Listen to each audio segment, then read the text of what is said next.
Hi guys, welcome back to the channel. I'm Office Bloke Daz. Office Bloke Aidan. I'm Gaynor. Okay, before we start, if you're not subscribed, can you just check? A lot of people are telling us that they're being unsubscribed from the channel for some reason. Yeah. No fault of their own. It's just taking it out. So if you think you're subscribed, just check. Make sure you are. If you don't mind, it does help us grow. Yeah. Just that little click. Yep. 7 difficult American accents you'll never guess. I only know like the north and the south. That's it. Yeah, I was going to say the same. You can kind of tell a Brooklyn, New York accent a little Yeah. bit, and a Boston accent. You can kind of pick up on. Yeah. But if someone says like, I'm from California. See, I think I can tell California too. I struggle with that. It's a little bit more. It's only from watching Selling Sunset. All Right. their accents. Those are the accents that I kind of.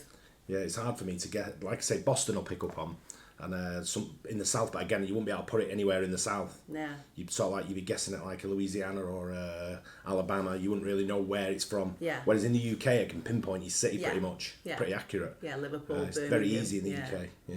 Anyway, let's get into it. Let's see what it is. 7 difficult American accents you'll never guess. Oh, we have to guess them.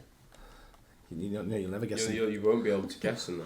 You might think you know what an American English accent sounds like, but we will just see about that.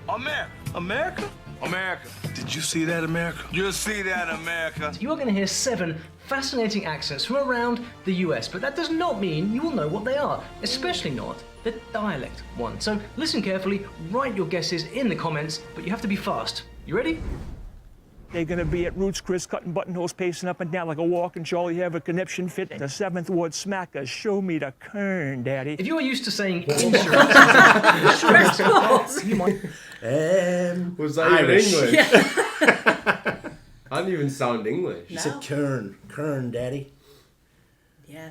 So it sounds that's Like Kentucky. yeah, that's what I'm thinking. But it could be like is Kern? Is that corn? So if corn, what's the corn state? Is that Nebraska? Yeah, maybe. Sort of thing.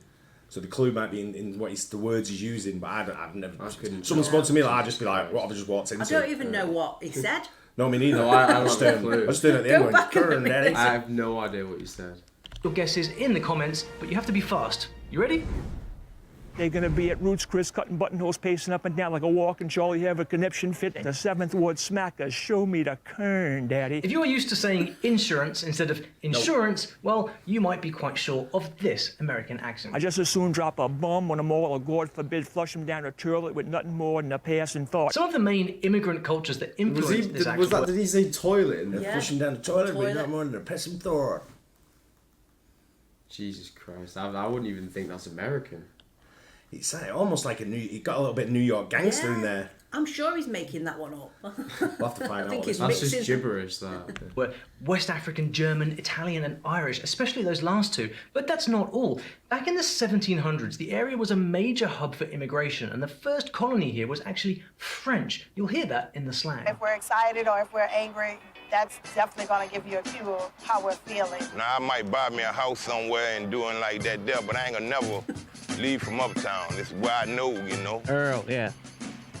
Get a can of Earl. No, Earl lives in Chalmette. The sewer, that was a zoo. You got it yet? Here's a big clue. There's one feature of this accent that's so distinct, it even has a name. They call it the Yat accent, as in, where yat?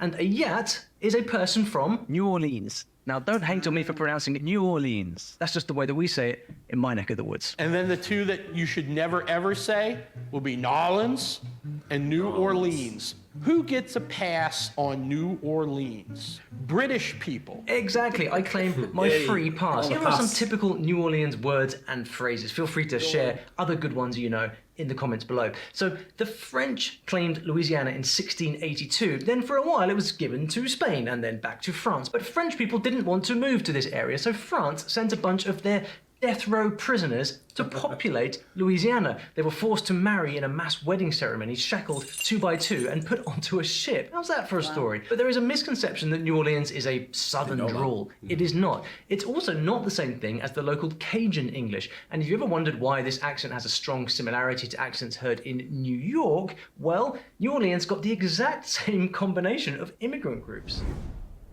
Come on, let's get going. It's hoy-toy on the sand soil. Last night at the waterfall, night moonshine, no fish. What's the matter, Uncle Wood? Get her going. Ever heard people speaking like this? It's an endangered That's accent. a great accent. That sounds like a mix between Russian and Cornish. That is the best accent ever, isn't it? But the thing is, you can't understand a word. Don't matter. Don't matter. If You have so much fun with him. If somebody had said to me, you know, I can't understand an American accent, you'd be like, of course you can. But Go back on that one. I've got to hear him again because that was funny. Going hoy-toyed on the sand soil. Last night the waterfall, night moonshine, no fish. Wait for the matter, Uncle Wood. Get her going. Ever heard people speaking like this? It's an endangered accent, so enjoy it while you can. Ever since I can remember, somebody not from here was called a dingbatter. Many of the first speakers came from southwest England and Ireland. The most interesting part, though, is the pirates. That's right. In the 1700s, pirates hid away from soldiers on these islands. So their ancestors were pirates, Native Americans, and English, Irish, Scots sailors. They have a long history of isolation from the mainland. In fact, the dialects developed in almost complete isolation for over 250 years. Another fascinating thing about this American accent is that it's a rather archaic form of English known as tidewater raising, and a similar thing occurs in Canadian English. I'm talking about, of course, high tider English. If you want to hear it, head for the Outer Banks Islands of North Carolina. Back 30 years ago, you used to get the prices we're getting now, and it cost you triple to go out to fish them. Press pause a minute. Do you remember when we did that accent guy? I can't remember his name now, but Yeah. he did a tour of like the USA of all different dialects and Yeah. stuff. Do you remember when he was talking about? He was like talking about North Carolina, Virginia sort of area, I think it was as well. And he was talking to me. He said they sound like they're from Cornwall. yeah. It was a very similar accent to the Cornish sort of like pirate sort of accent. He's mentioned their pirate sort of thing, didn't he, as well? But the thing is, because they're speaking slowly, you can understand what they're saying. The It's when they accents. talk really fast. Some of the you're American like, accents are great though. Yeah. When you hear them, you know, especially if you get like someone who's like a real native of that area, Yeah. like that guy there. Yeah. What did he say? Something about moonshine and fish. Great. Cost me over $300 a day just to go out. The communities live in just a few small coastal towns like Ocracoke and Tangier Island. Their unique way of speaking has a bit of a bounce to it, and in linguistics, the way they pronounce their vowels is called goat fronting. Words like about, mouth, and house become about, moth, hose, although I think I'll leave it to the professionals to pronounce it. High tide on the south side. High tide on the south side. High tide on the sound side. Here are some local words. Now, your turn. You know the drill. No, because supposedly, he just got a boat. That's ridiculous. This delightful accent is influenced by 5 decades of immigration from Cuba, from the Caribbean, from Central America. Way back in the year 1900, the area was seen as a swamp, and for that reason, it was sparsely populated. I mean, who wants to live in a swamp? No, because like the thing is that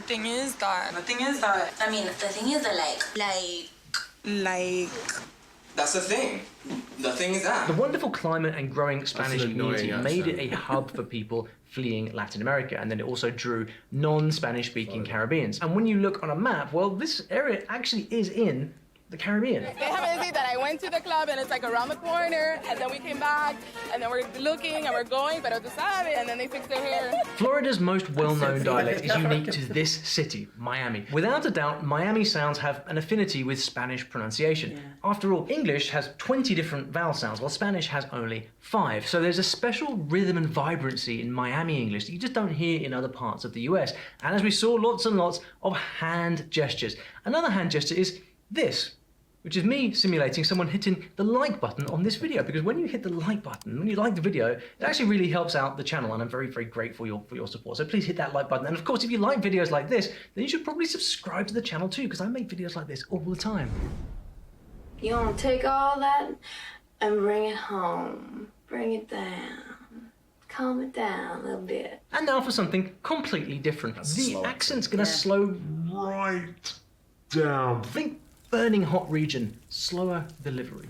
We have about 190 goats, 180 chickens, about the same number of ducks, Hanoverian horses, you name it, we've got it. In the mid-1700s, wealthy British traders living in this part of America started dropping the R sound from their speech as a distinction of their class. But the rural classes, many still working on plantations, still pronounce the R, and you can hear that difference to this day. Anywhere where it's so hot, we don't just open the mouth and let the sound hang out there to dry. It's like Dolly Parton. The southern accent is known for melodious sounds and vowels lengthened to a drawn. What's up with pen and pin? They both sound like pin to me. Of course, there are different Southern accents, 7 in fact, and we cannot forget the beautiful Southern aristocracy thing. Do you think that was kind to bring your good-looking brother down here just to break my poor, simple country girl's heart? Aren't accents fascinating? For me, accents are to language what salt and pepper is to food, and this is especially true if you're learning a foreign language, which, after all, is what this channel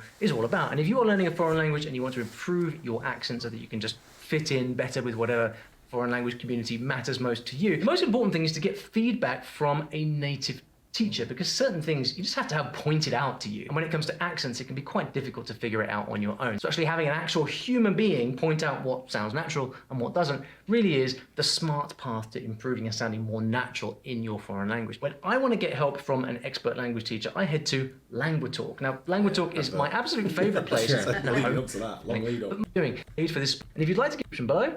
It's a whole different scene.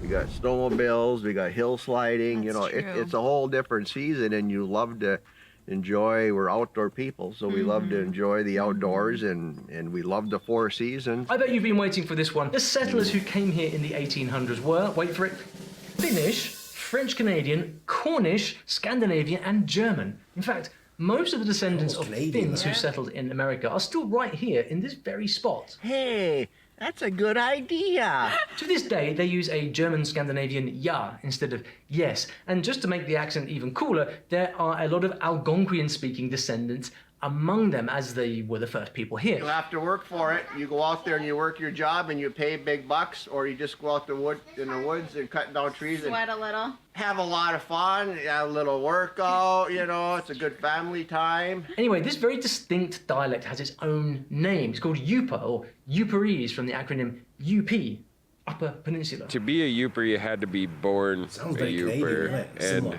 really, if you aren't one, you really can't understand. You just know it. And we are talking about, of course, the upper Midwestern accent. He went to Green Bay with the guys bowling, and he was at a restaurant, and the waitress came over to one of the other fellows, and she said, "What country is he from?" And here he is, a genuine Youper. One very recognizable thing that they do is end their sentences with a, and there's also a lot of then, there, that, instead of then, there, that. But what can you tell us about this dialect? Let us know in the comments.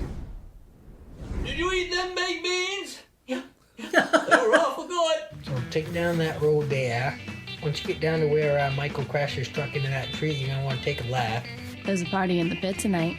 And you're going to go down out into the woods. You'll pass Uncle Bucky's. Once you get out there, you'll want to take a right. Spring? No. Mud season. Any Stephen King fans out there? Now, I don't need to tell you where this is, you definitely know. In this part of America, clearly the perfect setting for horror stories, there's a universal agreement that goes something like, "Eya," is that right? Eya, eya, eya. They also speak like they have no R's, except at the end of words where they shouldn't be in the first place. So you get what linguists call the intrusive R. Intrusive meaning it shouldn't be there, it's intruded, like Lisa, or yoga, or pasta, or what is this? But they say the strongest version is down east. You have to have kind of a in your sound, because most tend to smoke or tend to have some kind of gruff activity that'll make their voice a little bit more gruff. So I said, say these words: Eastport Art Center. And what are we talking about? It is the awesome accent of Maine. Maine stretches from Boston north to New Hampshire and all along the Maine coast, but kind of isolated from the rest of New England, and that's all it takes to end up with your own accent. We don't have dinner, we have supper. We ain't busy, we're out straight. And if we're really busy, we're right out straight. There's a similar origin story here to Canada's. It's an early French influence along with 17th century English and a bit of Scots-Irish thrown in. For a long time, the local accents were stigmatized as working class, and because of this, the thick accent disappeared. But I hear it's in a bit of a renaissance right now, and I hope that's true. And now, guess what? That's what everybody want to know now, how we cook with them bone and make things so good, like the neck bone. Now they tell you now don't eat too much because you cholesterol and all them things like that. But back then we ain't getting up with no cholesterol, it was good eating, you see? Now this amazing and totally unique way of speaking developed in the secluded rice fields during the Atlantic slave trade. Flam is a person, place, or thing who don't fulfill their obligation. They say they're going to do something. They say they're going to do it, they ain't never come through. So if you say you're going to pick up the groceries from the grocery store, you ain't never pick it up, you flam. That boy flam. You ain't show up to work, you say you been coming, that boy flam. You slam. The English they learned from the Anglo plantation owners was modified by their many African languages and the accents of lower-class English and Irish servants. I know what you to call me for that for. Man, I been done did that. Man, the boy ain't tell you I did. I been going get him. Yeah. Nowadays, it's mostly African Americans who speak it, those living on the Atlantic seaboard of Carolina, Georgia, and Florida. Come here, go ahead and say, you hard out y'all. You too hot out Look, that girl is spool up. I ain't even to be talking to y'all boy regular day. I could be talking to y'all like this, okay? And if you did a lot of camping as a kid, you might know the campfire song Kumbaya. Who doesn't? The song name is in this dialect. In fact, it's more than a dialect. It's an American English Creole called Gullah. Now, Gullah refers to both the dialect and those who speak it. Gullah's basic universal negator is ain from ain't, and they use an awful lot of multiple negatives. But you know what's also fascinating? I'll tell you what, it's how the US military teach their people foreign languages. They have a crazy system with impressive results, and I did quite a mad video. Yeah, it's interesting to find out different sort of like, I mean, we've been various parts of the USA, but I've never really picked up a majorly strong accent speaking to anybody. No. There's a couple of like regional accents when you go down, you think that's a strong accent, but it's very understandable. Some of them ones there, I didn't have a clue. I used to not think there was many. Interesting, all right. I love learning about different places like that and different accents. If they speak slow, you can understand what they're saying. It's when they speak really fast. It's like Declan. When he's speaking, he's filming before, and he was like yapping and yapping. I'm like, I can't understand what word you're saying. Just slow down. Yeah. I remember we've had conversations before where we've started talking about something, and you get faster and faster, and someone says, "Excuse me, what language are you speaking?" That, yeah, somebody stops us in a restaurant, don't they? But it's I guess that's I don't know. I guess it's the same for any accent, really. Well, there you go. Interesting. Yes. We didn't guess any of them. No. Well, I did. I said that one's like a Dolly Parton one, and it was that area. Was it a southern one? Yeah. There you go. Hope you guys enjoyed it. Don't forget to like and subscribe. See you on the next one. Bye. Cheers.